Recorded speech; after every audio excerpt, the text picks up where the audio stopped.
everybody, Saturday evening, March 24th. Decided I'd do a little Flea Market Finds video. This is actually not any flea market items, although I did go to a flea market today. Went to a flea market out in Worcester, Massachusetts that I haven't been to in years, and was quite disappointed. A lot of the vendors have pulled out of there, and a lot of the stuff that's left there is just a lot of knockoff purses and fashion junk. I mean, it's like all the tool guys are pretty much gone. There was a couple people that I guess have some tools, but their areas were covered up. They didn't even bother coming in today. Apparently they come back on Sundays. They only do one day during the weekend. But I'd say probably at least half of the vendors that used to be there are gone. They actually even closed off a whole section that's not even used anymore. So, complete waste of time, unfortunately. But my local flea market is closed for good. They had some problems, so that's where I ended up going. And actually, I only went out there because it was on the way to. I picked up a couple of items off of Facebook, and I had to go out and pick them up today. And those are going to be at the end of this video later on. For the time being, let's talk about the few meager items I did pick up. Actually, 2 weeks ago, I went to the used tool store and didn't get. I don't think I got anything that day. Now that I think of it, but what I ended up spying in the one of the junk boxes that he had marked items for 25 cents. Found a couple of these. These actually look like they might even be ground parallels. So I probably shouldn't waste them, but I really just bought them for test pieces, for practice pieces, I should say, for my TIG welding.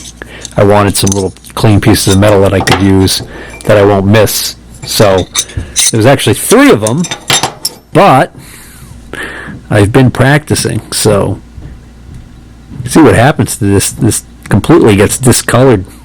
Has almost like a bluing effect, like an exhaust pipe. This wasn't as long as those. I didn't burn off. Yeah, I'm not a very good welder, but heck, I didn't do so bad that I burnt it in half. This was a shorter piece.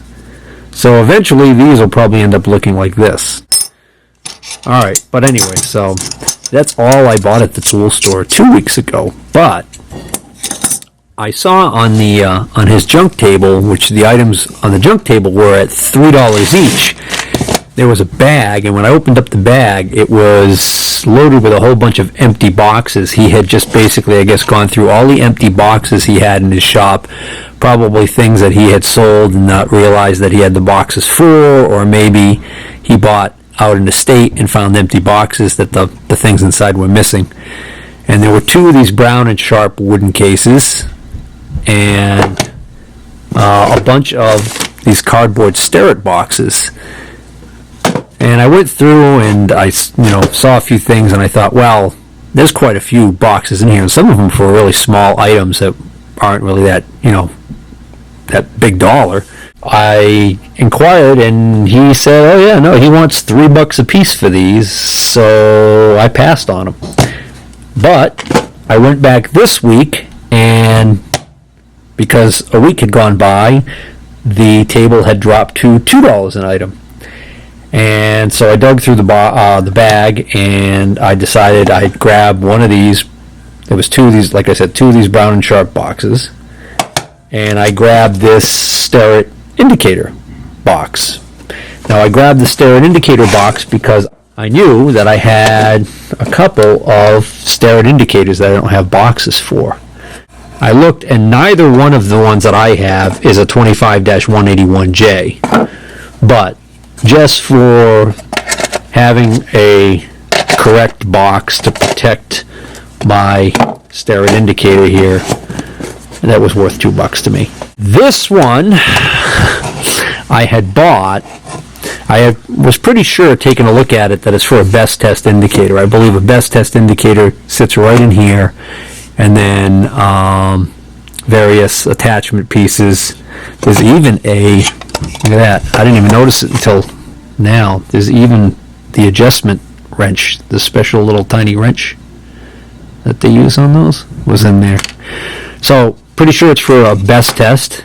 Okay, not sure what model. I think maybe a 7032 or a 7035. Noticed that in searching on eBay that there are a couple of variations of this box for these.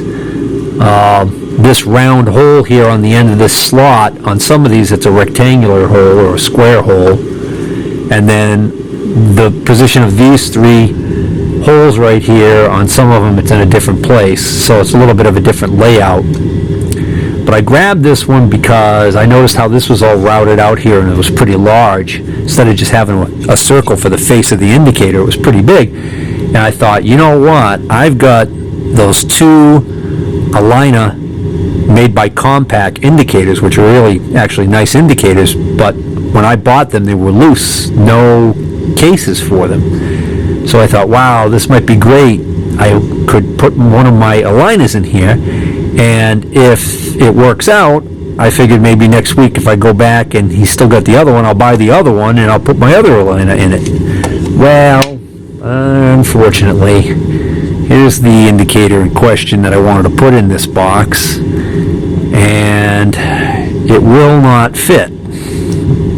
This rod on here is too tall, because normally there would just be a dovetail here. Now I haven't tried to unscrew this rod. I'm not going to try very hard, I'll tell you that right now. Well, I tell you what, the dovetail is here, okay, on the top. So there's the dovetail here, which you typically see, and then the dovetail here, which leads me to believe that this is designed so that you can unscrew this rod and use a dovetail clamp on the end like this. Why else would they do that, right? The question is, how are you supposed to grab onto that thing without marring it all up? There aren't any little holes in there or anything to grab onto it. Not what I would have expected. And they didn't put a slot in the end of the rod here. Huh. Alright, so I'm just going to grab on to this collar with this pair of needle nose gently, just give it a little bit of force. Oh, it didn't take much. Okay, there we go. Oh, good. So, looks like as long as I'm willing to keep that off, now that'll fit in there, I believe. Well, it's better than nothing. I'm just going to make sure this stays in here with that, but that can go right in there like that. Oh, okay, yeah, I like it. Huh, not bad. Then I was going through his little bins, assorted stuff there, and there was a bin that all the items in the bin were $2, and I had spotted this, and at first I thought, oh, it's just a tap or something like that, because there were a lot of taps in there. And then I just decided to open it. Actually, I think one of these ends had fallen off and it was in the box, so this was open, and I was like, oh, it's an edge finder. And then I took it out and I realized, oh, it's an electronic edge finder. Now those of you guys who watch my channel regularly may have recalled that, months and months ago I ended up picking up at the pawn shop of all places a 2-inch offset electronic device, which was just a little thing that you would sit on the table of your CNC machine, and you would bring down the probe to touch it, and as soon as it touched it, the light would come on, and you'd know you were exactly 2 inches above the table or something like that. I'm not sure exactly. My understanding is that it was more of a CNC type of thing, 2-inch offset. Well, that company also made a edge finder where it looked just like the thing that I had, only it has a little ball on it. And this is something similar to that. So what you got is you put this in the spindle of your milling machine, okay, and then just like any other edge finder, except you don't rotate this, you actually just come up against the side of the part in the vise, and when the light lights, you know you're just touching it. At that point, if you move it over, if you raise it up and move it over half the diameter of this pin, which I believe is 200 thousandths, your center axis of your spindle will be directly over the edge. And then from there, if I want, well, goes without saying, it's self-explanatory, right? So anyway, so I had never seen one like this before, so I was like, you know what, for $2, even if it doesn't work, I'll take a chance. And it didn't even occur to me to test it, because I just assumed that it would need batteries. Well, son of a gun, if I don't get it home, and just for the heck of it, check it out. Works fine. Now, whether or not this is going to work in my mill, I don't know. I mean, it should, but the way this basically has to work is this will be in a collet in the spindle. So this is actually connected to the spindle. So the way the current has to flow from here to here to make the circuit complete and light the light, the current has to flow from this point, touching the piece of work, going through the vise. The vise is electrically in contact with the table. The table, through the ways, is in contact with the base, with the body of the machine, well, with the knee, actually. And then the knee is in contact through the ways with the body of the machine. And then the body of the machine is in contact through the ways with the ram. And the ram is attached to the head, and then the head is in contact with the quill, and the quill and spindle assembly, and through the bearings. Eventually it's in contact with the collet, which is in contact with this. So you've got all of those connected pieces there where you're going to develop a little bit of electrical resistance here and there. So I'm kind of curious whether or not this will work. So one of these days we'll have to try this out. And then there's actually a part number on here. It actually came with the little instructions and everything. Talks about spindle runout. There's a part number, 98-315-5 electronic edge finder, and come to find out, apparently this was something you could order right out of the old MSC catalog. I think it might have even been an SPI product. And I don't know what they originally sold for, because if you look at the MSC catalog online, if you put in that part number, this says this is discontinued, and they offer a replacement for it, a different version of it, same type of thing, but a little bit different. And I think they're new. They're on sale for like $32. But I got this for $2, so I thought that was a kind of a nice score, especially since the day wasn't going that well anyways. Then I was standing in line to pay for my junk, and one of the other guys who I see there regularly, he knows I pick the machinist stuff, so he comes up to me and he says, hey, he found this on the $2 table. There was such a crowd that day around the $2 table of guys picking through the junk that I didn't even get a chance to go over there and really look at anything else. He found this bag and he says, hey, you need some of these for setup? And what it is it's a bag of miscellaneous blocks. These are Brookstone. Alright.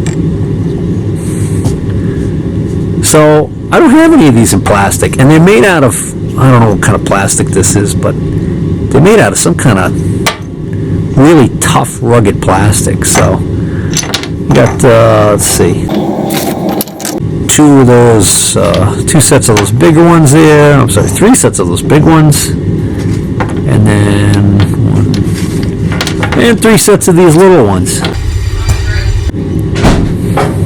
Sup is ready. So I have no idea how much these cost, but they're for $2. Figured, what the hell, I'll find a use for them. Maybe not. And then this, I had picked this up on more than one occasion. It's been there for a few weeks now. I think he started out at $30 or something, or I forgot what this had on. I think it might have been 25. It's funny, he had 2 of these.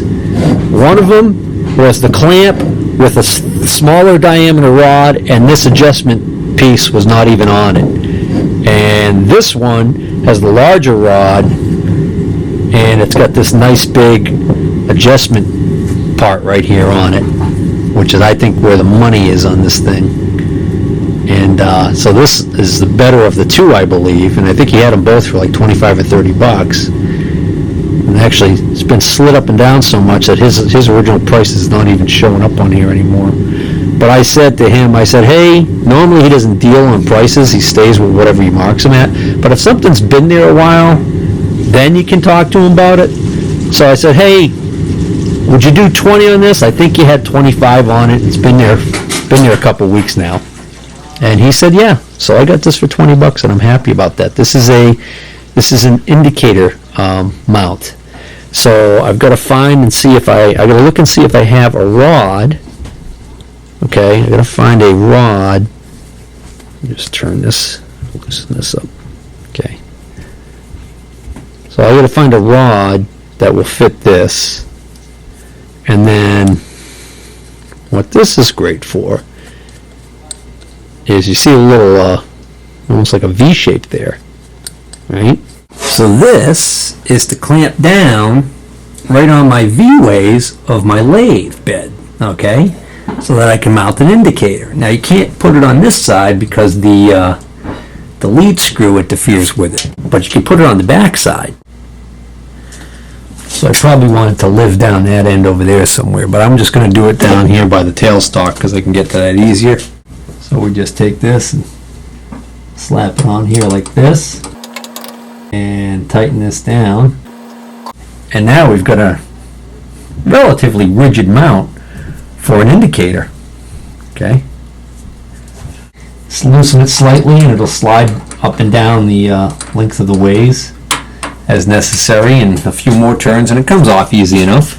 Alright, so at this point here I'm going to turn over the programming to Steve from the past, who earlier today was outside and filmed the items he picked up that he scored off Facebook.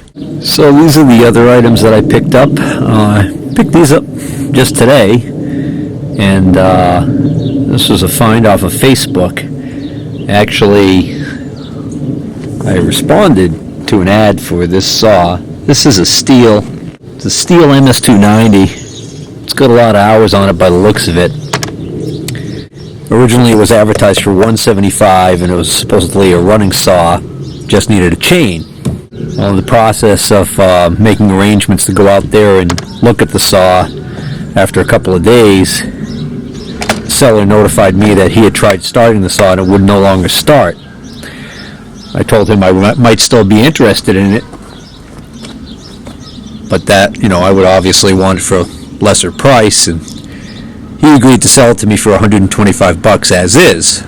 When I went out there to look at the saw, I brought my compression tester with me, and I noted that the saw had only about 120 compression. That's not horrible, but these Stihl saws should typically be able to produce 150 no problem. So I then removed the muffler so I could look in there at the piston and cylinder and could see that they were heavily scored. It does have spark. I was able to get it to sputter a little bit. So I knew the ignition system was good, and even though it's got a bad cylinder and piston in there, I still figured it might be worth me putting some money into if I could buy it right.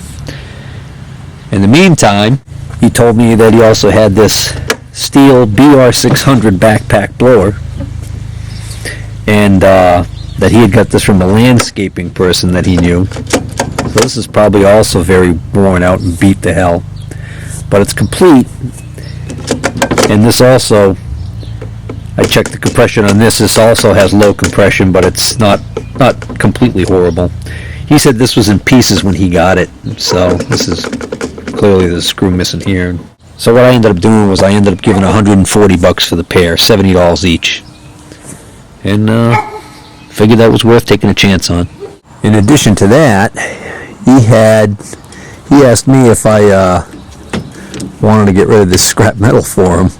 This is a Sears Craftsman ATV jack, motorcycle ATV jack, And it actually seems like it's a pretty sturdy unit. And the reason why he was throwing it out was because he said the cylinder leaks. But I looked at it and realized that really this is just a modified bottle jack that they've stuck in here. So I thought, well, either maybe A, I might be able to redo the seals on this thing and fix it, or B, worst case scenario is maybe I can buy a cheapo bottle jack and retrofit it to work in this thing. So since he was giving it away, you know me, couldn't turn it down. Oh, hold the phone. We got another development. I was in the process of editing this video, and it was only running about 20 minutes long, and I was thinking, we could probably squeeze a little bit something else in there. And well, lo and behold, I went back to the tool store this week, and the junk table was down to $1 a piece for the items. So I went over, and sure enough, that same box of miscellaneous boxes was there. So I grabbed 4 more empty indicator boxes. I got another Brown & Sharp Best Test box. This is a lot newer by the looks of it than the other. I got this one here. Looks to be about the same vintage as this one. And I found this Starrett box. Now this Starrett box, I wouldn't have any idea what it was for, except for the fact that somebody left all their notes inside here, and it says used for Starrett 0 to 6 inch micrometer set. So it looks like, see, I'm wondering whether or not they're saying that they used it for that, but that doesn't necessarily mean that's what it was for. So that would be an inside micrometer. I guess the idea would be that probably maybe the body of it would go here and the rods would go here. Nah, that seems kind of small for the body. So I think this was for something else. The other note over here says Starrett number 234, case only, 1 to 5 inch, 1, 2, 3, 4, 5 standards without insulators. Oh, includes micrometer wrench. Okay. So this is a Starrett box for those Starrett like number 234 and measuring rods, aka standards. So probably right here went the micrometer adjustment wrench, and then you had 1, 2, 3, 4, 5 rods that would go in this case. 1 to 5 inch. Okay. Funny thing is, I just actually was advertising these for sale. That's kind of funny. But I don't think I have a full set. I think I've got 1, 2, 3, and 5. I think I'm missing the 4 inch. So I guess I could take those out of here and I could put them in the box if I wanted to and sell it as a set, almost complete set. Yeah, so these are Starrett 234Bs, and the -3 means that it's a 3 inch.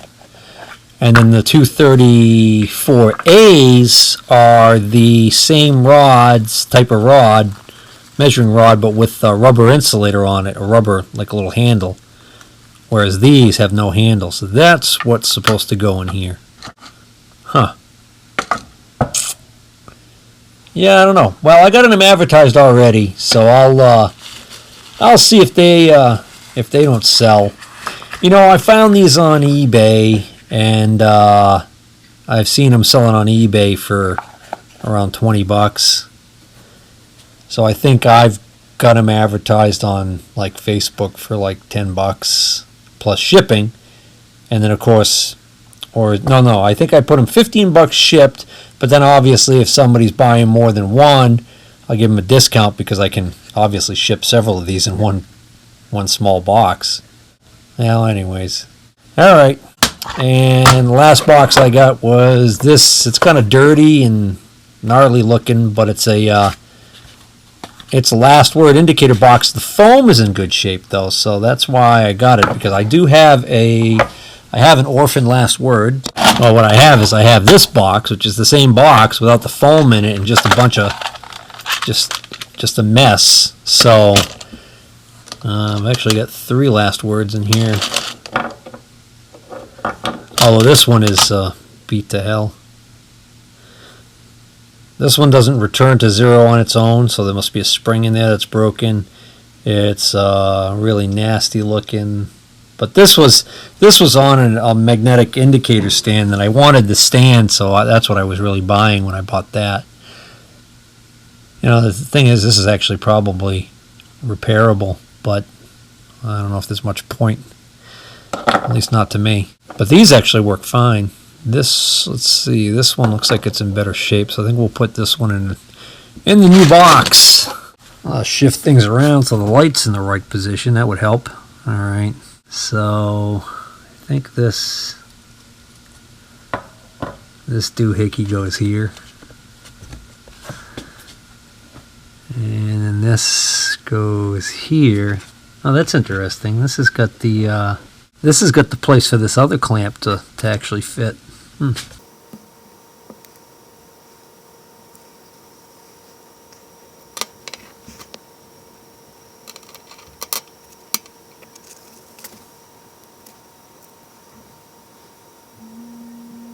So let's see, that must fit like that.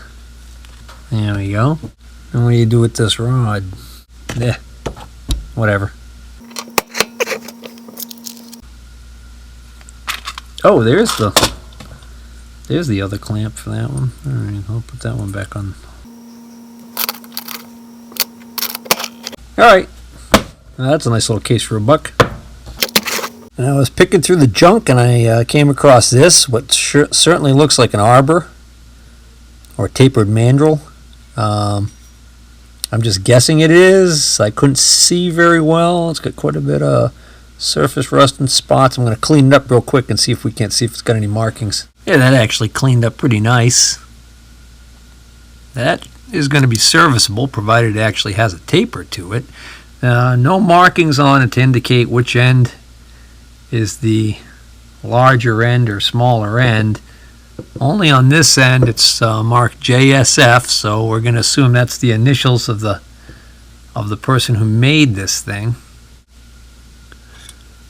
3/4. 749 thousandths on this end. Ah, that's a bummer. 749. It's got absolutely no taper to it. Well, that's disconcerting. I'm rummaging through the junk there. Found this. Does anybody know what this is? Anybody want to take a guess before I tell you? Well, I'll give you a hint. You pack the back with grease. Yeah, okay, so it's a grease dispenser or a grease injector, right? But what is it designed for? What specific job is this little conical tip designed for? The last clue, and the dead giveaway for a lot of you who don't already know, is the brand name on the back here is Oregon.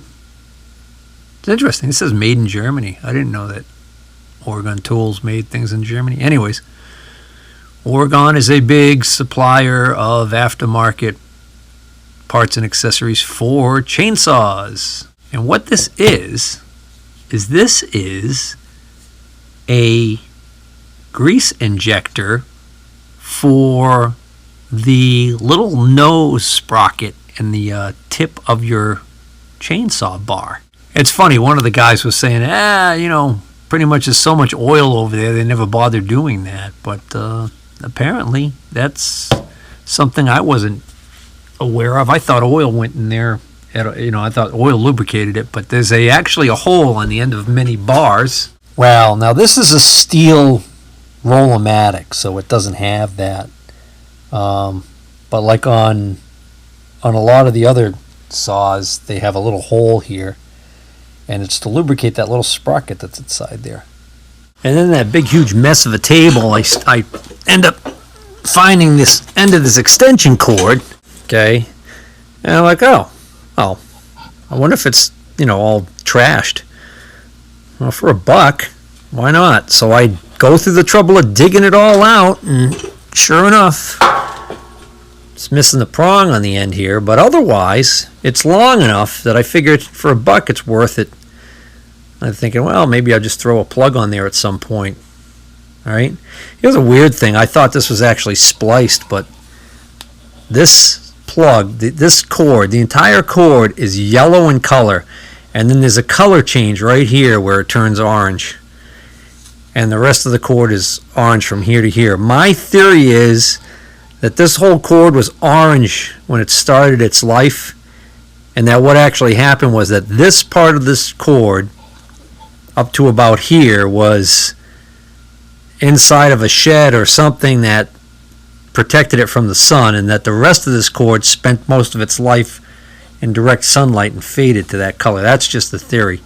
Otherwise, I can't really explain why the hell this changed colors. So then I was like, oh well, in for a penny, in for a pound. Found this cord laying on the table, short one. Okay, I don't know, probably only about maybe, I don't know, I didn't even unroll it yet, but it might be a 10-footer.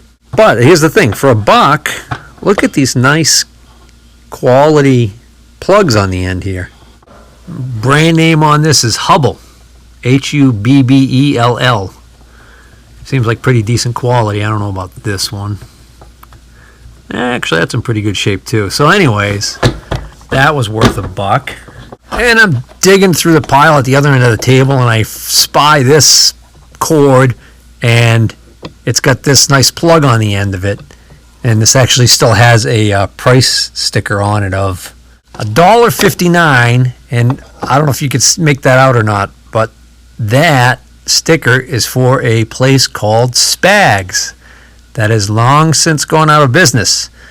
But here in this area, in Worcester, Massachusetts, we used to have a store called Spags. It was named after the guy who owned it and his family, and it was legendary. So if you ever get a chance, if you're interested in that kind of retail history, you can learn about this guy. He did a lot of very unconventional things. He did probably some things that, well, let's say at the very least there was probably a lot of fire code violations, because that the people would be like cattle filing through there. There was just so many people going there shopping. And somehow the city never cracked down on him, as far as I know, for fire code violations, having too many people in the building or whatever. But I digress. And then over the years, the store expanded, and they had another store up in the back, but they called it the Spags Schoolhouse. And what was in the schoolhouse was all kinds of tools and hardware. And they had brand new Delta tools. They had the Delta, all the woodworking tools you could think of. I bought my Delta bandsaw that I still have today. I bought that brand new there back in the day. I bought my Delta drill press, which I still have back in the day. That came from there also. When I was into woodworking, I was often contemplating the Delta planer. Not the portable planer like I have now, but Delta made this nice big, I think it was a 14-inch model that was a real nice planer, and I think it sold back then for like $1,100, which was actually a good price on that planer. Anyways, just thought that was kind of funny. So I was like, oh, and then I found out after digging it out that this whole cord belongs to this old orbital sander. And this orbital sander is kind of a neat piece of history too, because this is an early Sears Craftsman orbital sander, model 315-25811. Okay. Another kind of cool thing about this sander is this still has the original Sears price sticker on it.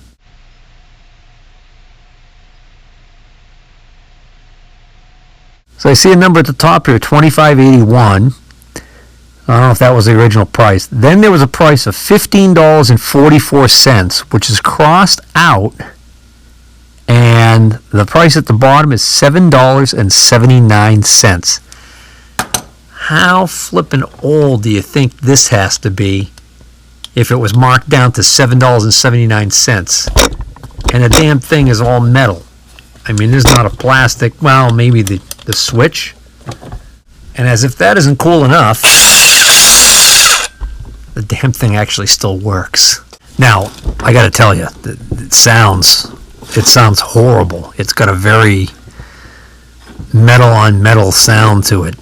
So I would say that this probably uses those type of bearings that aren't ball bearings or anything, like the oil light type bearings. And I'd venture to guess that maybe they're trashed. I don't know. There's also that very distinct electric brushed motor smell that you get. It reminds me of playing with electric trains when I was a kid. Yeah, just for giggles, let's take a look under here and see what we got. I guess I should unplug it, but let's just see how bad those brushes are sparking. Oh yeah, puff. It does look a little dry up there. Just for the hell of it, let's see. Let's see whether or not adding any oil to this bearing makes any difference.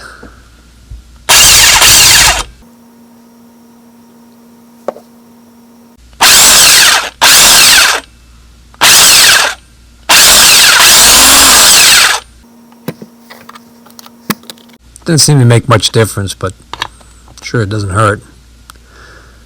More than likely it's the bottom one that's the one that's really ill. You think about what's going on down at that other end there, that's where there's more dust present, probably getting into it, and not only that, that's also where you're probably generating some more forces on that thing. Because this is a random orbit. Well, they call it a random orbit, right? Yeah, well, actually not random. It's not random orbit. It's an orbital sander, okay? Random orbit would mean that it's got a design so that it oscillates in all different variations. Orbital just means that, well, yeah, it's moving. As it's moving back and forth this way, there's a mechanism that's causing it to move back and forth this way, and when you combine the two movements, you get that orbital. You like that? That's my explanation. This is my definition of orbital.